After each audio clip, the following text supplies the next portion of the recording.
কোনো সমস্যা কি বলতে পারি, এনি প্রবলেম। ওকে, প্রবলেম মানে সমস্যা, আর এনি মানে কোনো বা যে কোনো, ওই জন্য লিখেছি এনি প্রবলেম, বা ওই জন্য আমরা বলতে পারি এনি প্রবলেম। আমি বুঝেছি, কি বলতে পারি, আই গট ইট বা আই আন্ডারস্ট্যান্ড। ওকে, এখানে দেখুন গট ইট খুব স্ট্যান্ডার্ডাইজ ইংরেজি আর কি। মানে আমরা খুব সিম্পলি এগুলোকে ইউজ করতে পারি।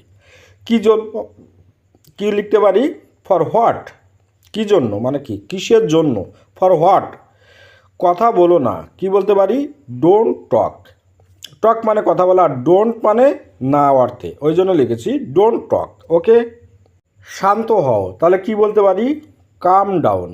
কাম মানে হচ্ছে শান্ত হওয়া, আর ডাউন হওয়া অর্থে। ওকে, আর কিছুই না, নাথিং মোর, বা মানে কি আর কিছু বলার নেই বা কিছু হওয়ার নেই, তাহলে কি বলতে পারি, নাথিং মোর। ওকে, হাল ছেড়ো না, কি বলতে পারি আমরা ইংরেজিতে, ডোন্ট গিভ আপ। আচ্ছা, গিভ আপ মানে হচ্ছে কি ত্যাগ করা বা কোনো কিছু ছেড়ে দেওয়া।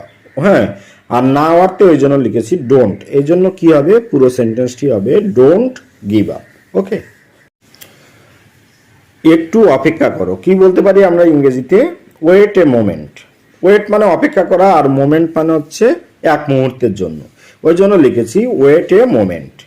আচ্ছা, যথেষ্ট হয়েছে, কি বলতে পারি ইংরেজিতে আমরা, এনাফ ইজ এনাফ। এনাফ মানে হচ্ছে যথেষ্ট হওয়া, এটা কিন্তু প্রভাব টাইপের, হ্যাঁ, যে এনাফ ইজ এনাফ, মানে রাগ করে দেখুন, দেখবেন আমরা বলে থাকি যে যথেষ্ট হয়েছে, আর সহ্য করব না। ঠিক আছে, দয়া করে সরে দাঁড়াও, কি বলতে পারি ইংরেজিতে, প্লিজ মুভ অ্যাসাইড। হ্যাঁ, মুভ মানে হচ্ছে সরে দাঁড়ানো, আর একটু মানে অ্যাসাইড, ওই জন্য লিখেছি মুভ অ্যাসাইড। ওকে, সে অনেক কথা, কি হবে ইংরেজিটি, it is a long story. Next, কুকুর ঘেউ ঘেউ করে, দ্য ডগ বার্কস। তিনি আমাকে দিয়ে এটা করালেন, he made me do this. তিনি সরকারি চাকরি করেন, he is in government job. সে কাজ হাসিল করেছে, he has gained his end. Okay, আমি, আচ্ছা, নো নিড শব্দটি ব্যবহার করে plus no need plus to plus verb ব্যবহার করে আমরা দেখুন সুন্দর সুন্দর সেন্টেন্স তৈরি করতে পারি। ওকে, চলুন একটু আলোচনা করা যাক। নো নিড টু টেল মানে কি, বলার দরকার নেই। নো নিড টু ওয়েট মানে কি, তোমার অপেক্ষা করার দরকার নেই। নো নিড টু রাইট, তোমার লেখার দরকার নেই। নো নিড টু স্ট্যান্ড, দাঁড়ানোর দরকার নেই। নো নিড টু সিট, তোমার এখানে বসার দরকার নেই।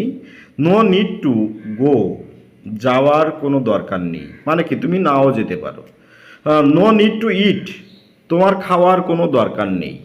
নো নিড টু লার্ন, হ্যাঁ, শেখার কোনো দরকার নেই। নো নিড টু কুক, রান্না করার দরকার নেই। নো নিড টু রাইট, কাজ করার দরকার নেই।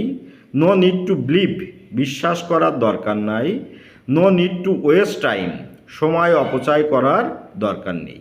তাহলে এইভাবে আমরা নো নিড শব্দটি ব্যবহার করে কিন্তু আরও সুন্দর সুন্দর সেন্টেন্স ব্যবহার করতে পারি। ওকে, তাহলে আপনারাও কিন্তু এইভাবে চেষ্টা করতে পারেন এবং স্পোকেন ইংলিশে খুব সুন্দরভাবে এগুলোকে ব্যবহার করতে পারেন। ওকে।